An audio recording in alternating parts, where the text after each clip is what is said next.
गजोदर काका, गर्मी बहुत परेशान करती है। ऐसा लग रहा है जैसे सूरज अभी धरती पर ही उतर आएगा। हाँ, सही कह रहे हो रामू।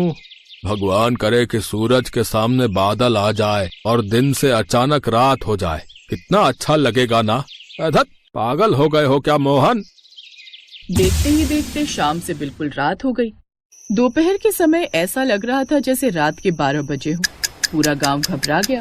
ए मोहनवा, तेरे मुंह में कपूर रखकर उसे जला देना चाहिए। ए राम, ये अचानक मौसम को क्या हो गया भैया? हे भगवान, ये क्या किया तूने? हे सूरज दादा, हम अपनी गलती की क्षमा मांगते हैं। आपकी रोशनी हमें फिर से लौटा दो। कई घंटे बीत गए लेकिन अंधेरा बढ़ता ही जा रहा था। पूरा गांव घबराया हुआ था और धीरे धीरे सब एक साथ ही इकट्ठा हो गए। तभी गजोधर चाचा ने कहा, गांव वालों, लगता है कोई काली शक्ति हमारे गांव पे कहर ढा रही है। आज हम नहीं बचेंगे। अच्छा सुनो, हमारे गांव में एक तांत्रिक रहता है ना, हमें जल्द से जल्द उससे मिलना चाहिए। गजोधर काका के साथ साथ पूरा गांव उस तांत्रिक की झोपड़ी के बाहर पहुंच गया। थोड़ी देर बाद तांत्रिक बाहर आया। बाबा, ये देखो क्या हो गया है। अब आप ही कुछ कर सकते हो। शांत हो जाओ तुम सब। उस तांत्रिक ने अपनी तीसरी आंख से ब्रह्मांड पर नजर डाली तो देखा एक काला चांद सूरज के बिल्कुल सामने था। उसके अलावा ढेर सारे काले चांद ने सूरज को हर तरफ से घेर रखा था। ओए काले चांद, तेरे अंदर इतनी शक्तियां कहां से आ गईं? मेरे सामने से हट जा। हर ग्रह को मेरी आवश्यकता है। मैं पूरे ब्रह्मांड में अंधेरा कर दूंगा। तुम्हारी सारी शक्तियां छीन लूंगा मैं।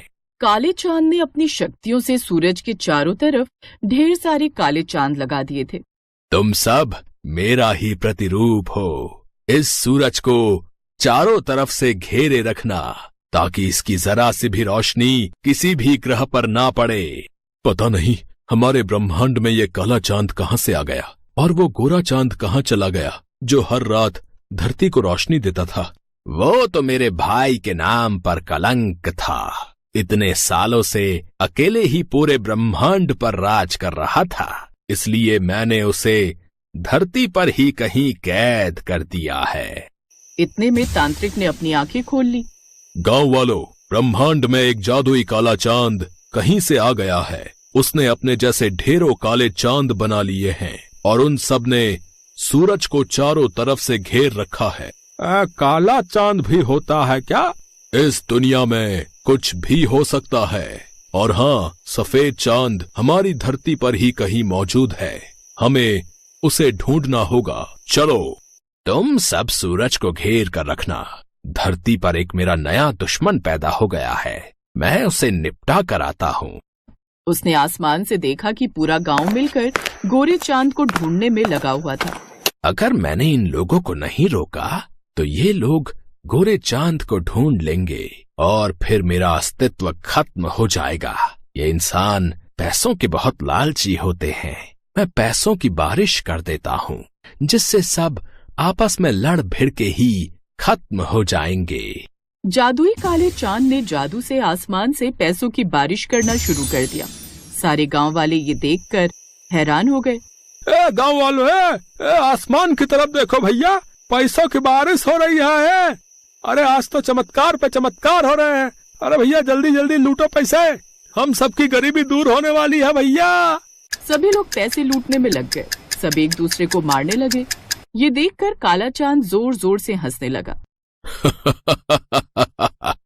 वो आवाज गांव वालों को भी सुनाई दे गई। इसीलिए उन्होंने अपना सर ऊपर करके देखा तो काला चांद वहां पर हंस रहा था। गांव वालों, आपस में लड़ना बंद करो। वो देखो, काला चांद हमारी धरती पर आ गया है। ये सब उसी की माया है। हमें कुछ और करना होगा। तुम लोग यहीं रुको, मैं अभी आता हूँ। तांत्रिक वहां से चला गया, लेकिन इतने में काला चांद गांव वालों के सामने आ गया। गांव वालों, तुम लोग घबराओ मत। तुम सबको कुछ नहीं होगा। मैं तो बस इस ब्रह्मांड पर राज करना चाहता हूँ। काले चांद को तो मैं पहली बार देख रहा हूँ भैया। इन लोगों को थोड़ा और लालच देता हूँ ताकि ये लोग मेरे गुलाम बन सकें, जैसे ये लोग अभी तक गोरे चांद के गुलाम थे। काले चांद ने जादू से वहाँ पर ढेर सारी अच्छी अच्छी गाड़ियाँ, ढेर सारा खाने का सामान, अच्छे अच्छे कपड़े प्रकट कर दिए। अरे वाह, तुमने तो हमें एक पल में वो दे दिया जो गोरा वाला चांद आज तक नहीं दे पाया। इतने में वहाँ पर एक बहुत ही खूबसूरत परी आ गई। उसने काले चांद को अपनी गोद में उठा लिया। तुम तो बहुत खूबसूरत हो, मुझे इस तरह उछाल क्यों रही हो? धरती पर गुरुत्वाकर्षण है, अगर मैं धरती पर गिर गया तो मुझे चोट लग जाएगी। तुम कल्लू के कल्लू ही रहोगे। मैंने तुम्हारा नाम प्यार से कल्लू रख दिया है। तुम्हें अच्छा लगा ना? पहली बार किसी कन्या ने मुझे अपनी गोद में लिया है, मुझे तो बहुत अच्छा लग रहा है। तो चलो बैठकर बातें करते हैं। अरे वाह, चलो, जहाँ तुम ले चलोगी मैं वहाँ चलूंगा। काला चांद उस परी के साथ चला गया, लेकिन ये सब सूरज के चारों ओर मौजूद काले चांद देखकर हैरान हो गए। देखो देखो, उस काले चांद को देखो, ये तो किसी परी के साथ चला गया और हम लोग यहाँ बैठकर उसकी नौकरी कर रहे हैं। चलो हम लोग भी धरती पर चलते हैं और वहाँ जाकर ऐश करते हैं। अब सूरज के चारों तरफ मौजूद सारे काले चांद वहाँ से हटकर सीधा धरती पर आ गए। जैसे वो सब सूरज के सामने से हटे, वैसे ही पूरे गांव में फिर से रोशनी हो गई। अरे वाह भैया, है गांव वालों, अरे देखो भैया, फिर से रोशनी हो गई। लेकिन जो काले चांद ने ढेर सारा खजाना, कपड़े, गाड़ियाँ और पैसे दिए थे, वो भी गायब हो गए भैया। तभी उनके सामने जादुई गोरा चांद आ गया। गांव वालों, वो काला चांद मेरा भाई है, वो बहुत ही खतरनाक है। पता नहीं कैसे वो ब्लैक होल से बाहर निकल आया और मुझे यहाँ धरती में दफन कर दिया। सूरज की रोशनी पड़ते ही मैं फिर से बाहर आ गया। तभी वो तांत्रिक काले चांद को लेकर बाहर आ गया। छोड़ो मुझे, तुमने मेरे साथ छल किया है। मेरे सारे प्रतिरूप कहाँ गायब हो गए? मैंने तो सोचा था तुम एक परी हो, लेकिन तुम तो एक मर्द निकले। तुम्हें क्या लगता है सिर्फ ब्रह्मांड के लोगों को छल करना आता है? गोरे चांद, आप किसी भी कीमत पर अपना ख्याल रखना अच्छा, क्योंकि अगर आप गायब हो गए तो हम भी गायब हो जाएंगे भैया। तभी अचानक काले चांद ने आग उगलना शुरू कर दिया। आसमान से आग बरसने लगी, जिससे गांव वाले जलने लगे। तुम लोगों की वजह से गोरा चांद फिर से बाहर निकल आया, इसीलिए अब मैं तुम सबको ही खत्म कर दूंगा। चंदा मामा, भैया हमें बचाओ, हम जल रहे हैं। मुझे शर्म आती है तुम्हें अपना भाई कहते हुए। इन लोगों को छोड़ दो, आग बरसाना बंद करो। तुम्हें कुछ ज्यादा ही तरस आता है इन लोगों पर। रुको, मैं तुम्हें भी जलाकर खाक कर देता हूँ। काले चांद ने गोरे चांद के ऊपर भी आग बरसाना शुरू किया, लेकिन गोरा चांद जादू से ऊपर चला गया और उसने ऊपर से पानी की बारिश शुरू कर दी। देखते ही देखते पूरे गांव में लगी आग बुझ गई। गोरे चांद, अपने भाई को जल्दी से ब्लैक होल के अंदर डाल दो, वरना अगर मैं धरती पर आ गया तो धरती ही खत्म हो जाएगी। गोरे चांद ने अपने जादू से अचानक तेज तूफान चला दिया। वो तूफान बढ़ता ही जा रहा था। सारे गांव वाले उड़ने लगे और एक दूसरे से भिड़ने लगे। उसी तूफान में काला चांद उड़कर फिर से अंतरिक्ष में चला गया और ब्लैक होल के अंदर समा गया। तूने मेरे साथ बहुत गलत किया। तुझे क्या लगता है मैं ब्लैक होल से बाहर नहीं निकल पाऊंगा? मैं एक दिन फिर से वापस आऊंगा। जब आएगा तब देखा जाएगा। अरे ये गांव वाले तो एक दूसरे के ऊपर पड़े हैं, इन्हें ठीक करना होगा। गोरे चांद ने सूरज की किरण से एक शक्ति ली और गांव वालों के ऊपर डाल दी, जिससे सारे गांव वाले उठकर खड़े हो गए। आप लोगों ने बहुत सारे ग्रहों को तबाह होने से बचा लिया है, लेकिन आप लोग वादा करो कि आप लोग कभी भी किसी भी मौसम को गलत नहीं कहोगे। कोई भी मौसम आता है, आप लोग उसकी बुराई करना शुरू कर देते हो। धरती पर तुम इंसानों के अलावा लाखों और भी जीव जंतु हैं, उनके हिसाब से भी कुदरत को मौसम बनाना पड़ता है। आप सही कह रहे हो चंदा मामा, लेकिन तुम लोगों ने मेरी मदद की, इसलिए मैं तुम लोगों को कुछ देना चाहता हूँ, लेकिन आपस में लड़ना मत। गोरे चांद ने अपनी शक्तियों से पूरे गांव को राजमहल की तरह बना दिया। सभी के कच्चे मकान अब महल बन चुके थे और सबके कपड़े बहुत ही आलीशान हो गए थे। गांव वालों, अब मेरा वक्त आ गया है, मैं जा रहा हूँ। फिर कभी जरूरत पड़ेगी तो आप लोगों से मिलने जरूर आऊंगा। हाँ, बहुत बहुत धन्यवाद चंदा मामा, आपने तो हमारे गांव को पूरी तरीके से बदल दिया। गोरा चांद वहाँ से आसमान में चला गया। अब पूरा गांव खुशहाल हो चुका था और खुशी खुशी सब एक साथ रहने लगे। बहुत समय पहले की बात है। हस्तिनापुर गांव में सूरज के अस्त होने का समय हो गया था और चांद के निकलने का। तभी सूरज चांद से कहता है, अरे भाई एक बात बताओ, जब भी तुम आते हो तो कोई तुम्हें आदर सम्मान देकर प्रणाम क्यों नहीं करता? ऐसा बिल्कुल भी नहीं है भाई, कई लोग मुझे भी प्रणाम करते हैं। पर मैं तो जब भी आता हूँ सारी दुनिया जल चढ़ाकर और सूर्य नमस्कार करके मेरा स्वागत करती है, किंतु मैंने आज तक किसी को भी तुम्हारा स्वागत करते हुए नहीं देखा। चांद और सूरज की ये वार्तालाप हस्तिनापुर गांव के निवासी सुन रहे थे। तभी बिरजू कहता है, हम तो सिर्फ सूरज को ही अपना भगवान मानते हैं, चांद हमारे लिए कुछ नहीं है। नहीं, ऐसी बात नहीं है। चांद भी हमारे लिए भगवान समान ही है। चांद भी हमें रोशनी देते हैं। सूरज भगवान तो हमें रोशनी और धूप देते हैं, लेकिन चांद वो हमें क्या देते हैं? लेकिन सारी रात तो हम सोए रहते हैं, तो फिर उस रोशनी का हम क्या करेंगे? हमें चांद की जरूरत नहीं है। हाँ, अगर चांद नहीं भी आएगा तो हमें कोई फर्क नहीं पड़ेगा। हाँ, उसका होना ना होना एक ही बात है।